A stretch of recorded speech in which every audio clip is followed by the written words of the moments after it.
고린도전서 1장 10절부터 16절까지 말씀 제가 읽을게요. 그런데 형제자매 여러분, 나는 우리 주 예수 그리스도의 이름으로 여러분에게 권면합니다. 여러분은 모두 같은 말을 하며 여러분 가운데 분열이 없도록 하며 같은 마음과 같은 생각으로 뭉치십시오.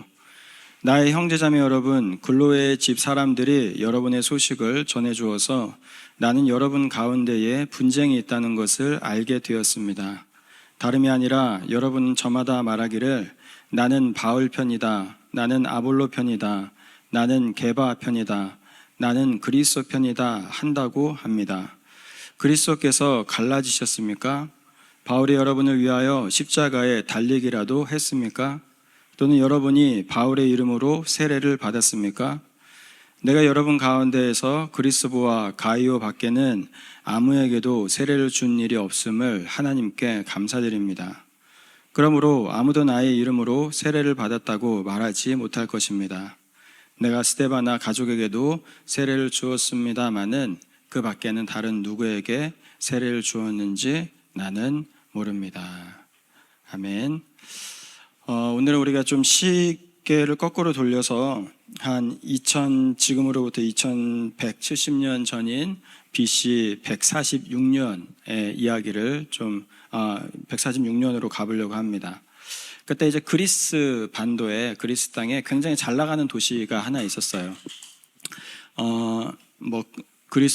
그리스 땅과 이 펠레폰네소스 땅을 잇는 그 좁은 땅 안에 양쪽으로 바다가 위치한 그런 도시가 있었는데 고린도였습니다. 근데 어느 날 이 고린도에 로마 군대가 쳐들어와요. 그리고 루키우스 문미우스라는 장군에 의해서 고린도라는 도시가 BC 146년 멸망하게 됩니다. 고린도의 모든 건물이 파괴돼요. 그리고 남자들이 모두 죽임을 당해요. 그리고 여자들과 아이들은 모두 노예로 팔려가게 됩니다. 한때 가장 아름다웠고 화려했던 도시가 말 그대로 개미 한 마리 없는 그런 도시가 된 겁니다. 그런데 BC 44년 줄리우스 시저라고 얘기하는 율리우스 카이사르라는 로마의 황제가 이 고린도 땅에 관심을 갖기 시작해요.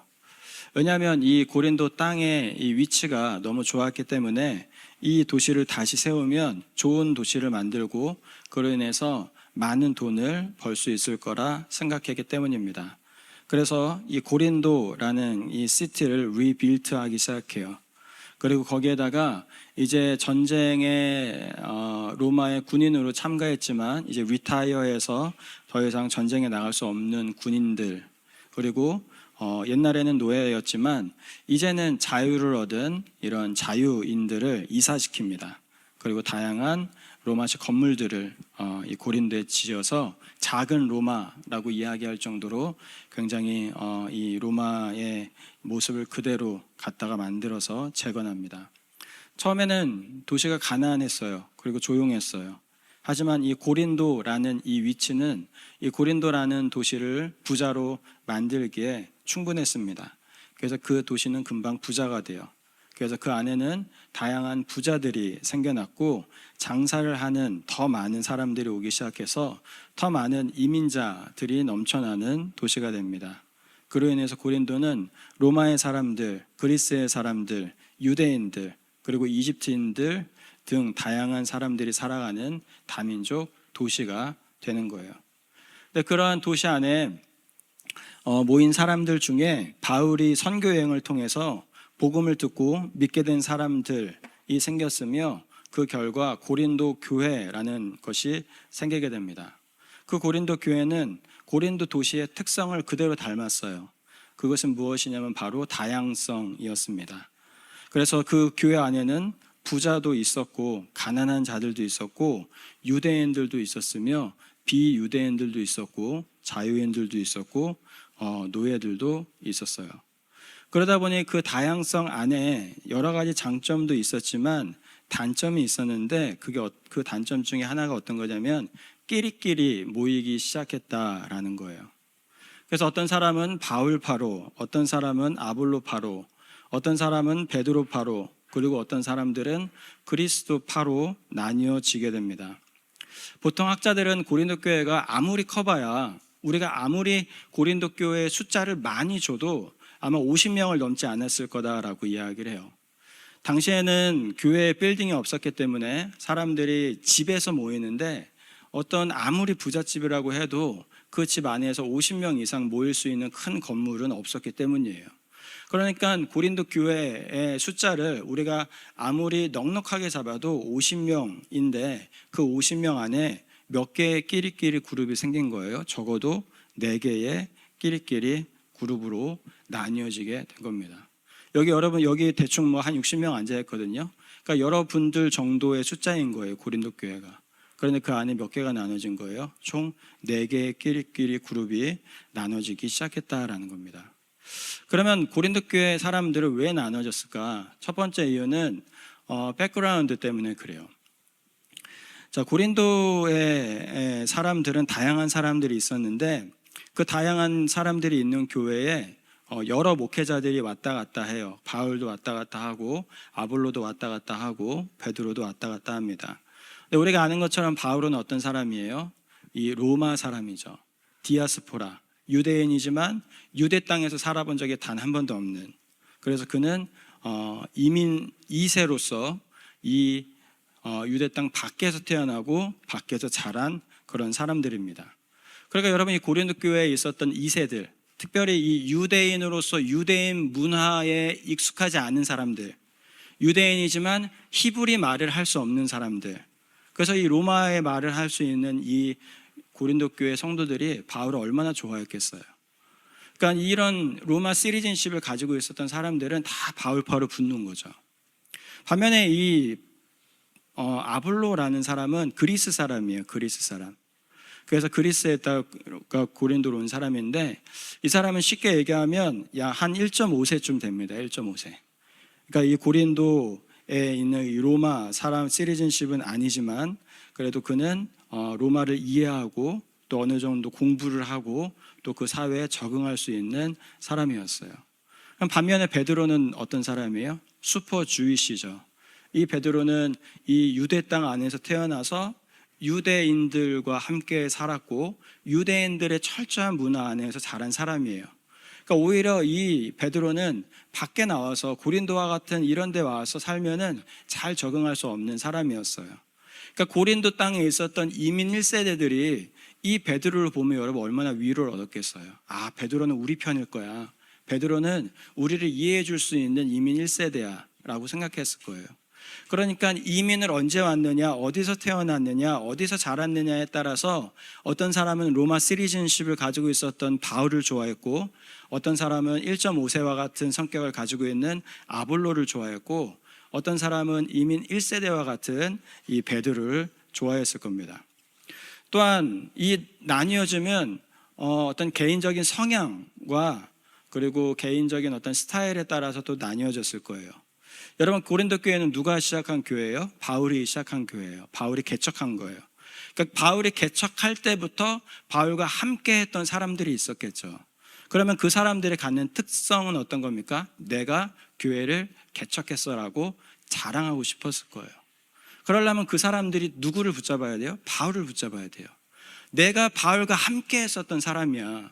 내가 바울이 우리 동네에 왔을 때 내가 집도 빌려주고 내가 헌금도 해주고 내가 이 교회를 시작할 때 내 집을 내가 내려놓고 교회를 시작할 수 있도록 도왔던 사람이야 라는 무리가 있었을 거예요. 그 사람들은 바울을 서포트하는 거죠. 그때 아볼로라는 사람이 등장해요. 아볼로라는 사람은 어떤 사람이냐면 굉장히 스피치 능력이 굉장히 좋고 똑똑한 사람이에요. 엘리트예요. 그러니까 좀 젊은 세대들은 어떻게 느꼈겠어요, 여러분? 아, 이 바울 그 옛날 사람 얘기를 오늘도 또 저분들이 또 꺼내시네.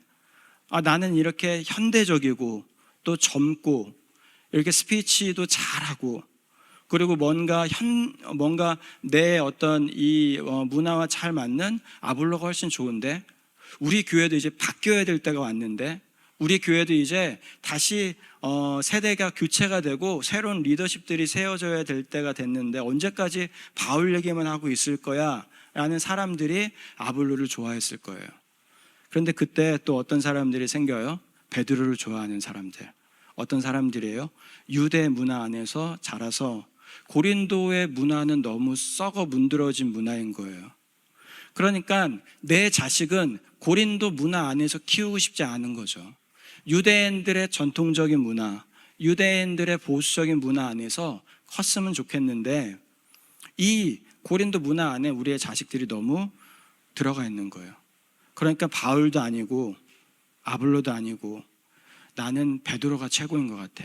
유대인들의 정서와 유대인들의 전통 그리고 유대인들의 생각들을 우리 다음 세대들에게 전달해 줘야 되지 않을까라는 사람들이 생겨나는 거죠. 그리고 그때 아무데도 끼지 못하는 사람들이 생겨나요. 바울파에 끼기도 조금 애매하고 베드로파에 끼려니까 또 사람들이 막 너는 전통 유대인도 아니면서 네가 여기 왜 들어와? 라고 이야기하고 그래서 아볼로파에 좀 들어가려고 하니까 야 너는 나이도 어린 게 네가 아볼로파에 들어와? 또는 당신은 나이도 많으신데 할아버지가 아볼로파에 들어와요? 저기 바울파에 가셔야지 라는 사람들이 생겨요. 그러니까 그 사람들이 뭐라 그래요? 성경에 보니까 나는 그리스도파다라고 얘기해요. 나는 그리스도파다. 그러니까 아무 데도 못 낀 사람들이에요. 여기서 고린도 교회에서 그리스도파는 막 되게 막 주님을 사랑하고 주님을 막 이 열망하고 나는 사람 쫓지 않고 하나님 쫓아갈 거야 이게 아니라 아무 데도 못 낀 거예요. 그러니까 그래 그럼 나는 그리스도파지. 나는 바울도 싫고 베드로도 싫고 아볼로도 싫어. 그러니까 나는 그리스도파 할 거야. 그러니까 사실 가장 힘이 없는 사람들이 이 그리스도파에 있는 거죠. 그래서 이 고린도 교회가 그런 여러 가지 이유로 나뉘어져요. 여러분 이러한 나뉘어짐은 우리 교회 안에도 있죠. 우리 청년부 안에도 있습니다. 분명히 우리도 돌아보면 여러 가지 이유로 나뉘어져 있을 거예요.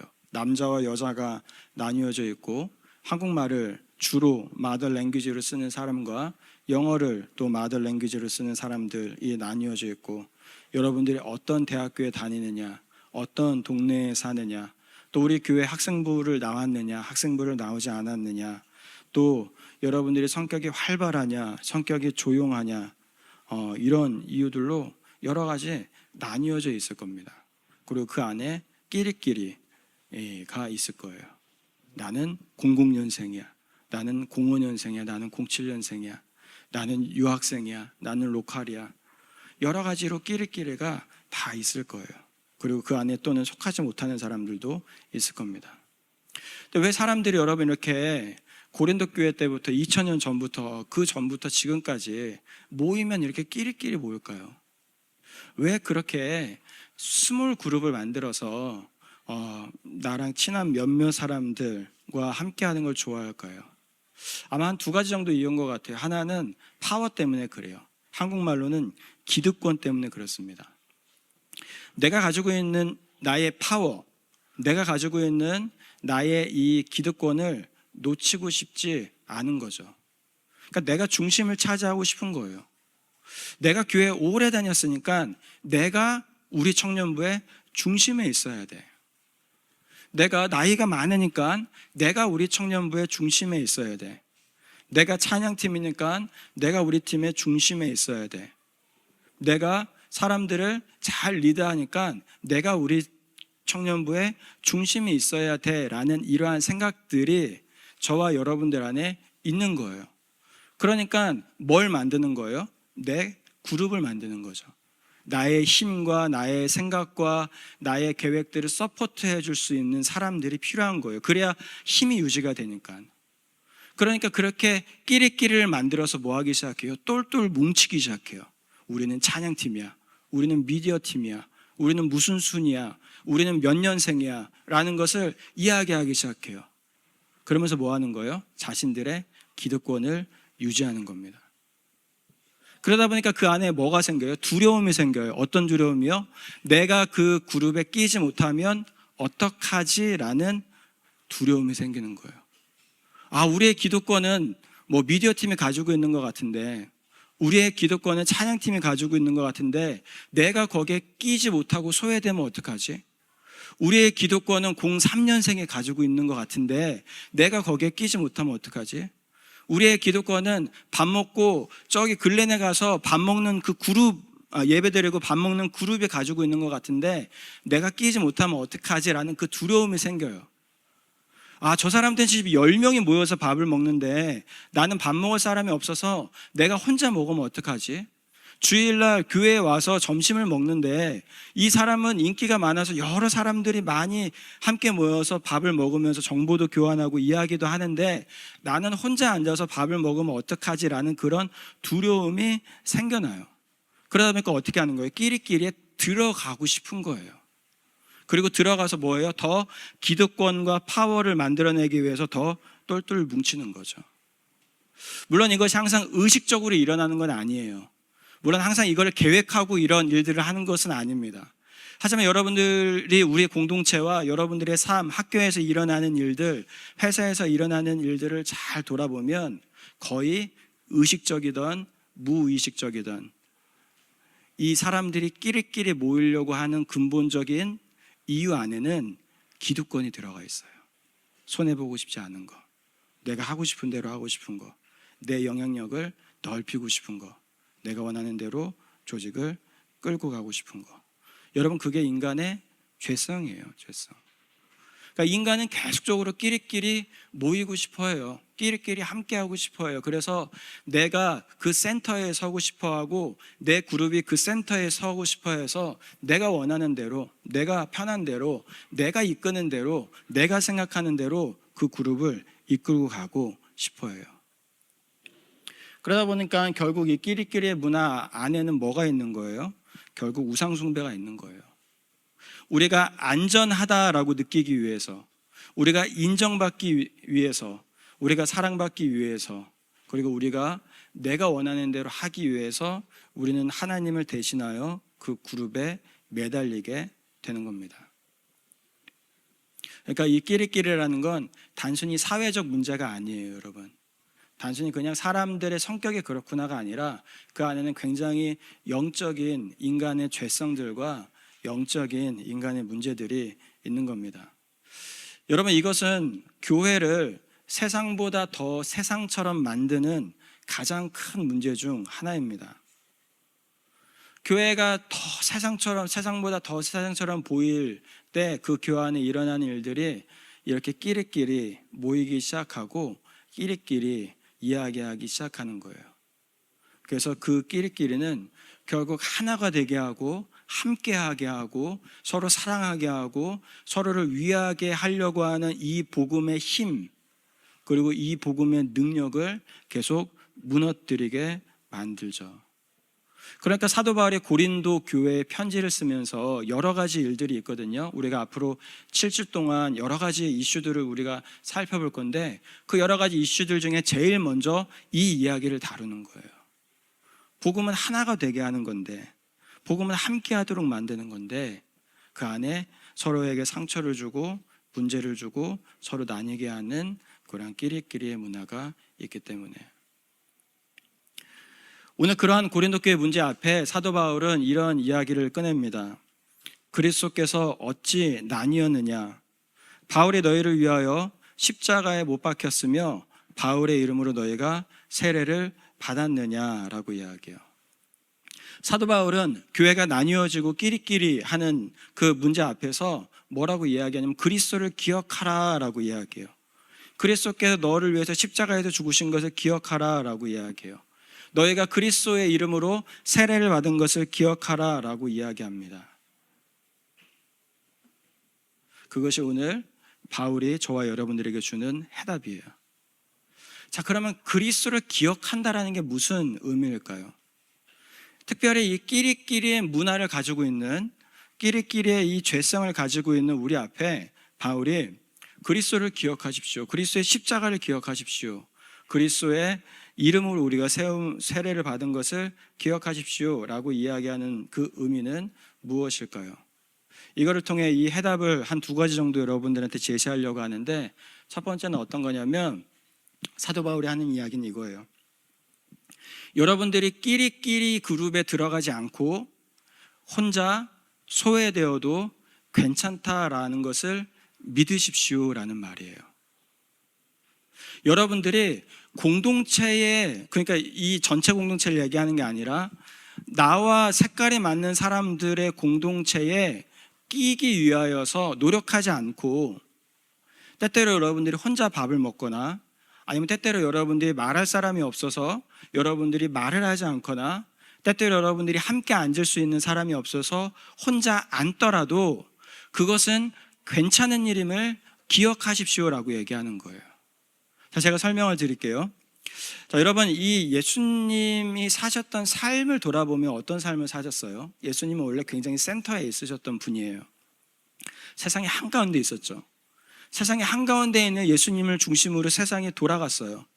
모든 기득권들, 모든 파워, 모든 플랜은 다 예수님께 있었어요.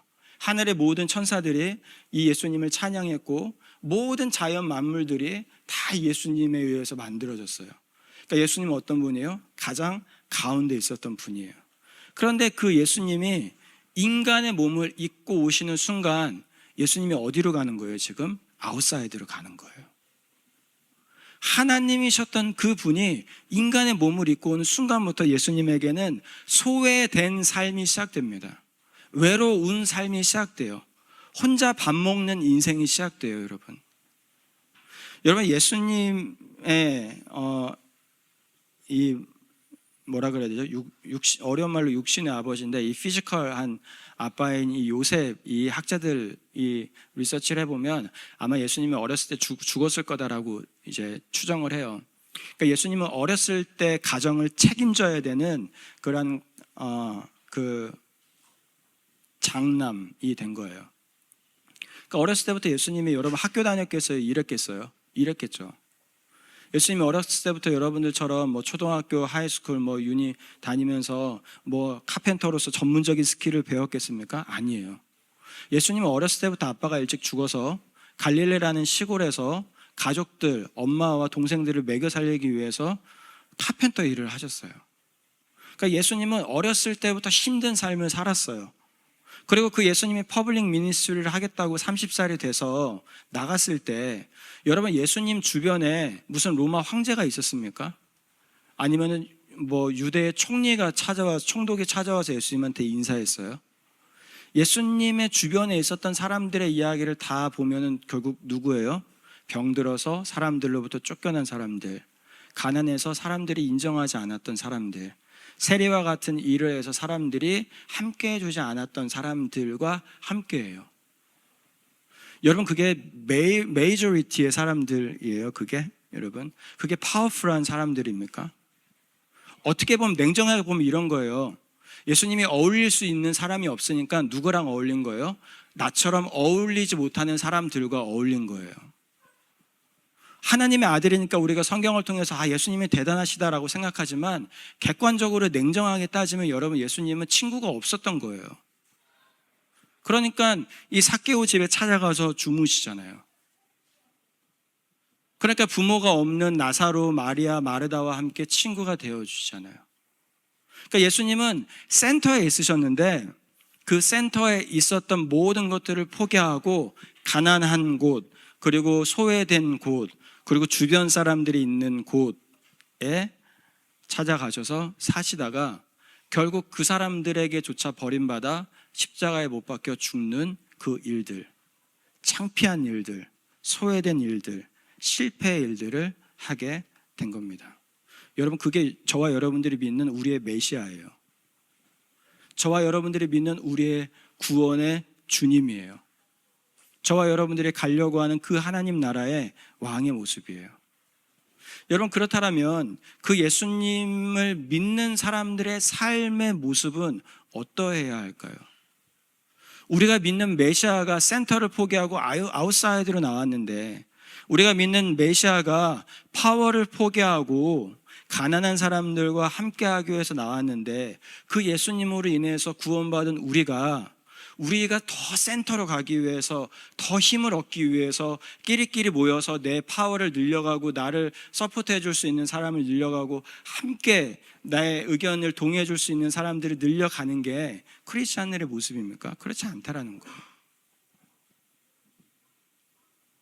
오히려 소외된 그곳, 어쩌면 조용히 혼자 있을 수 있는 그곳, 어쩌면 남들이 다 밥 먹으러 갈 때 나 혼자 소외돼서 갈 수 없었던 그 시간, 사람들은 어쩌면 더 힘을 얻기 위해서 더 높은 곳으로 올라가기 위해서 노력할 때 조용히 그 예수님의 삶을 돌아보면서 잠잠히 있어야 될 그때, 누군가는 말도 안 되는 거 가지고 나에게 푸시하고 이야기하지만 그것을 그냥 있는 그대로 받아들이면서 참으면서 억울하게 견뎌야 하는 그곳이 예수님이 우리를 인도하시는 그런 곳일 수 있다라는 겁니다. 그러니까 여러분, 소외돼도 괜찮아요. 혼자 있어도 괜찮아요. 그럼 왜 그게 괜찮을까요? 그렇게 소외되면요, 그렇게 밖에 있어 보면요, 그동안 안 보이던 게 보여요. 여러분, 센터에 있는 사람들은 외로운 사람의 마음을 머리로는 이해해도 감정으로는 이해 못하죠. 여러분, 센터에 있는 사람들은 힘든 사람들의 삶을 공부해서 이해는 할지언정 그 사람들을 위로할 수 있을 만큼의 공감 능력은 없어요. 여러분, 센터에 있는 사람들은 절대로 힘든 사람들을 진심으로 도와줄 수 있는 능력이 없습니다. 왜냐하면 경험해보지 않았으니까요. 근데 아웃사이드로 가면 그게 보여요. 왜요? 내가 경험했으니까. 혼자 밥 먹는 게 힘든 건데, 혼자 이야기하는 게 힘든 건데, 사람들이 다 저렇게 몰려가는데 나는 어디 갈 데 없어서 혼자 집에 가는 게 힘든 건데, 그때부터 뭐가 보여? 혼자 있는 사람들이 보여요. 상처받은 사람들이 보이기 시작해요. 상처받은 상황들이 보이기 시작해요. 저 사람 저렇게 하면 힘들 텐데, 저 사람 저렇게 하면 상처받을 텐데, 저 사람 저렇게 하면 아플 텐데. 예수님이 그거를 깨달으신 거예요, 여러분.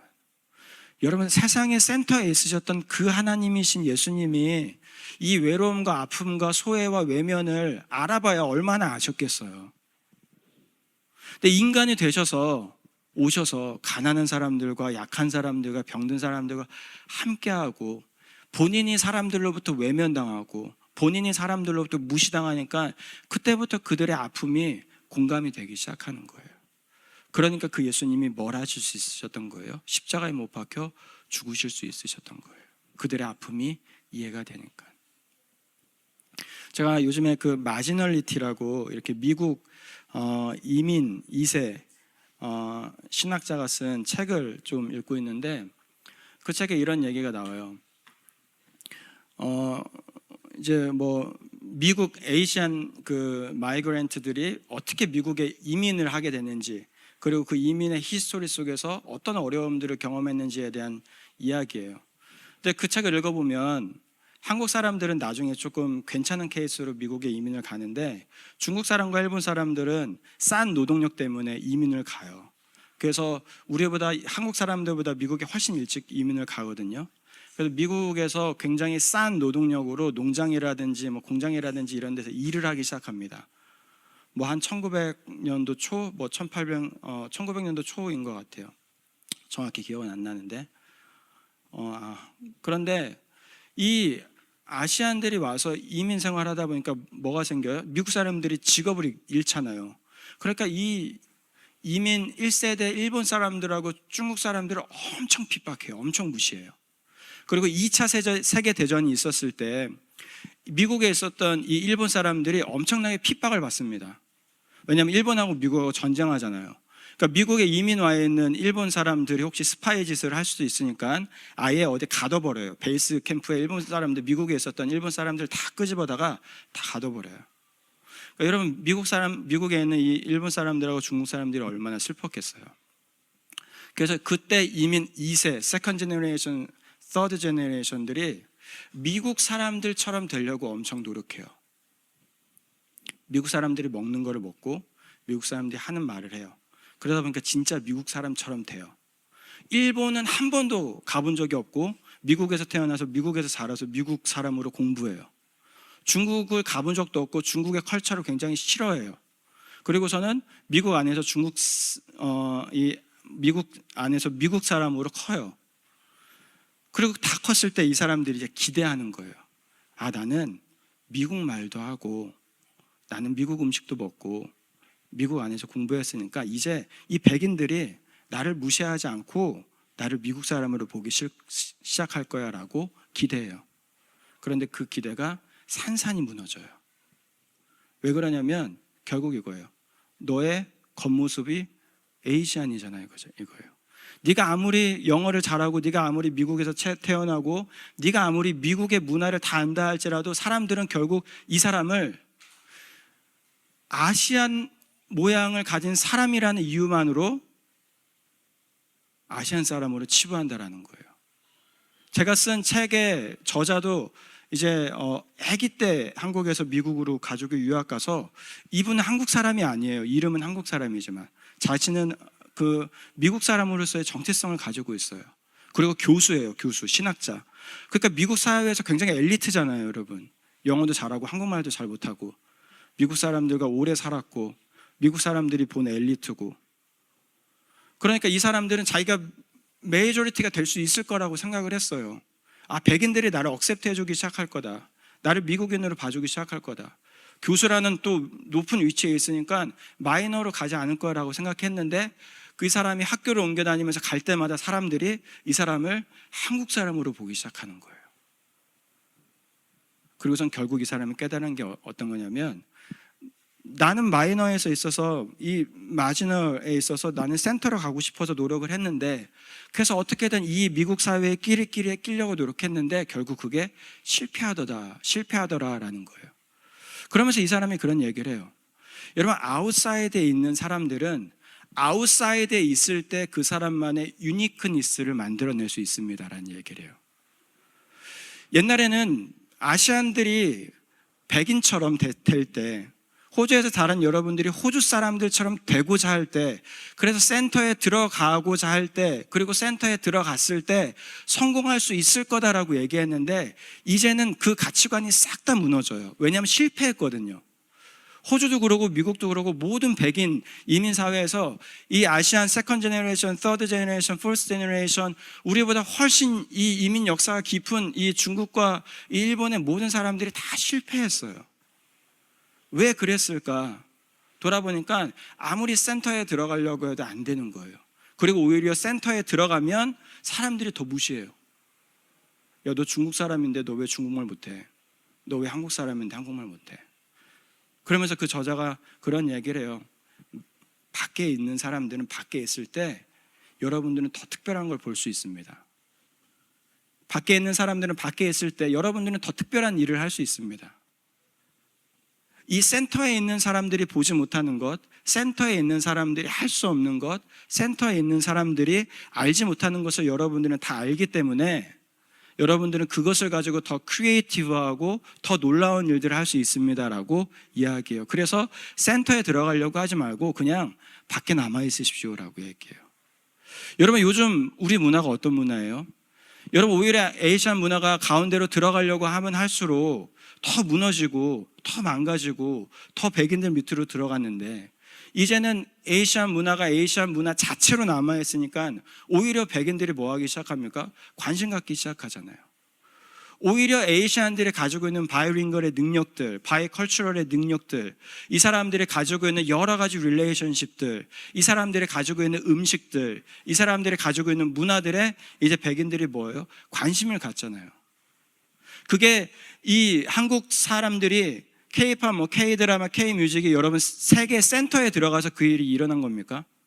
막 미국 헐리우드 영화에 막 한국 사람들의 문화가 들어가서 일어난 거예요? 아니잖아요.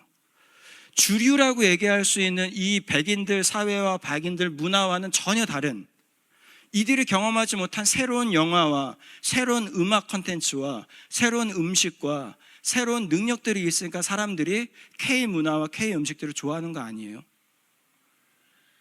말씀이 그 얘기를 하는 거예요. 여러분, 끼리끼리에 끼기 위해서 노력하지 않아도 괜찮습니다. 여러분들의 가치는 그 그룹에 들어갈 때 생겨나는 것이 아니라 여러분들이 그 그룹과 다르다라는 것을 드러낼 때 만들어낼 수 있는 거예요.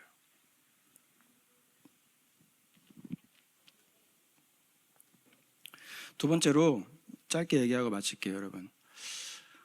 두 번째로 여러분들이 기억해야 될 거는, 여러분들에게 주는 안정감은 끼리끼리의 그룹이 주는 게 아니라 예수님이 주신다라는 걸 기억해야 합니다. 여러분 사도 바울이 뭐라 그래요? 당신들은 예수님께 세례받았다라는 걸 기억하십시오라 그래요. 예수님께 세례받았다는 걸 기억하십시오. 그 말은 어떤 거냐면 여러분들의 정체성과 여러분들의 소속감, 여러분들의 아이덴티티와 여러분들의 멤버십이 어디 안에 있다라는 거예요? 예수님 안에 있다라는 거예요. 여러분 우리가 끼리끼리 그룹에 속하려고 하는 이유는 그 끼리끼리 그룹에 속했을 때 내가 안정감이 찾아오기 때문에 그래요. 아, 나는 새순교회의 멤버야 라는 게 있을 때 여러분들이 밖에 나가서 다른 교회들을 만났을 때 이 새순교회의 네임이 여러분들에게 안정감을 주죠.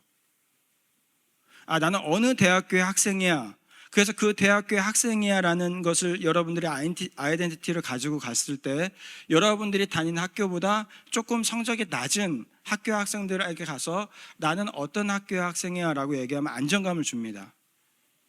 여러분들이 이 공동체 안에서 조금 사이즈가 큰 끼리끼리의 어떤 그런 그 그룹에 여러분들이 들어가 있으면 다른 사람들 그룹보다 더 많이 있으니까 그 안에서 여러분들에게 안정성을 줘요.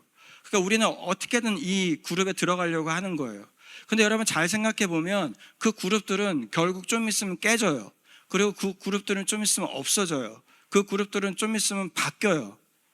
그러니까 이 그룹이 주는 이 안정성은 영원하지 않다라는 거예요. 여러분들에게 이 멜번 새순교회가 안정감을 주고 있다라면 그거는 어쩌면 좀 있으면 깨질 수도 있어요. 여러분들의 가족 공동체가 주는 안정성, 여러분들의 그룹 공동체가 주는 모든 안정성들은 깨질 수 있어요. 그러니까 사도 바울이 뭐라고 하는 거예요? 그거 말고 예수님이 여러분들한테 세례 주지 않았습니까? 예수님의 이름으로 세례 주지 않았습니까? 여러분들 예수님께 소속된 사람 아닙니까? 거기서 여러분들의 안정성을 찾으십시오라고 얘기하는 거예요. 여러분 그 예수님께로부터 안정성을 찾지 못할 때 우리는 우리 그룹에 딴 사람이 들어오는 것을 싫어합니다. 왜냐면 이 사람이 들어오면 내 파워가 낮아지거든요. 그러니까 우리는 06년도 그룹인데 근데 이 그룹에 07년생이 한 명 들어오려고 하면 06년생이 싫은 거예요. 왜요? 얘 때문에 우리의 안정성이 깨지니까. 우리는 02년도 그룹인데 아니면 우리는 모나시 다니는 학생들 그룹인데 근데 여기 멜번대 다니는 애가 한 명 들어오면 싫은 거예요. 왜냐? 안정성이 깨지니까. 그러니까 그런 그룹들은 어떻게 돼요? 누군가 오면 싫은 거예요. 누군가 안 왔으면 좋겠는 거예요. 우리는 멜번 새순교회 청년부 그룹인데 내가 지금 이 안에서 내가 안정성을 유지하고 있는데 그러면 어떤 거예요? 누군가 새롭게 들어와서 이 분위기를 깨버리는 게 싫은 거예요. 다른 교회처럼 느껴지도록 만드는 게 싫은 거예요. 그러니까 교회들이, 오래된 교회들은 뭐예요? 새신자들이 오는 게 싫어요. 왜 내가 새롭게 적응해야 돼? 왜 내가 그동안 오래 다녔던 내 교회의 색깔이 내가 원하는 대로 가지 않고 새로운 사람의 색깔에 맞춰가야 돼? 싫은 거예요. 그러니까 모든 끼리끼리 그룹은 누군가 들어오는 걸 싫어해요. 그런데 여러분 잘 생각해 보면 예수님은 전혀 누군가 들어오는 걸 싫어하지 않으셨어요. 예수님이 있었던 공동체에 부자가 들어와도 싫어하지 아니하시고 가난한 사람이 들어와도 싫어하지 않아요. 유대인들이 들어와도 싫어하지 않고 로마 사람들이 들어와도 싫어하지 않아요. 왜 그럴까요, 여러분? 왜 우리는 우리랑 다른 종류의 사람들이 오면 싫어하는데 왜 예수님은 누구나 들어와도 웰컴하실 수 있는 능력들을 가지고 있었을까요? 그거는 예수님의 소속감, 예수님의 정체성이 하나님 아래에 있었기 때문이에요. 그러니까 내가 내 기도권이 좀 낮아져도 괜찮은 거예요, 예수님은. 내가 원했던 분위기가 좀 깨져도 괜찮은 거예요. 내가 원하는 대로 흘러가지 않더라도 괜찮은 겁니다. 그러니까 누가 와도 괜찮은 거예요. 여러분 제가 우리 청년부의 리더십 그룹을 이렇게 항상 준비하면서 그리고 이끌면서 항상 제가 하는 게 있어요. 그게 어떤 거냐면 센터를 없애는 거예요. 임원도 센터가 아니고 저도 센터가 아니고 순장도 센터가 아니고 팀장들도 센터가 아니고 모두 다가 힘을 잃어버리는 구조가 제가 원하는 구조예요. 항상 그거를 만들어내려고 노력을 해요. 그거를 만들어 놓으면 여러분 제 안에 센터로 가고 싶은 마음이 없겠어요? 왜 우리 청년부는 내가 원하는 대로 안 끌려가지? 내가 이렇게 기도해가지고 내가 이렇게 열심히 막 준비했는데 이거 하면 진짜 우리 청년들이 다 변할 것 같은데 왜 안 되지? 임원들은 또 무슨 생각해요? 내가 임원으로서 뽑혀서 이거 하고 싶은데 왜 또 목사님은 못하게 하지? 왜 청년들은 또 안 끌려오지? 팀장들도 열심히 팀 막 의논해가지고 막 우리 이거 할게요 그랬는데 아무도 안 끌려와요. 그러면 모두 다 센터로 가고 싶어요. 모두 다. 그 목회자가 센터로 가고 싶으면 제일 먼저 하는 게 뭐냐면 회의를 늘리는 거예요. 회의를 막 많이 해서 어떻게든 제가 원하는 생각들을 리더들한테 주입시키고 우리는 이거 해야 돼요, 이거 합시다 얘기하는 거예요. 근데 그거를 가능하면 다 없애놔요.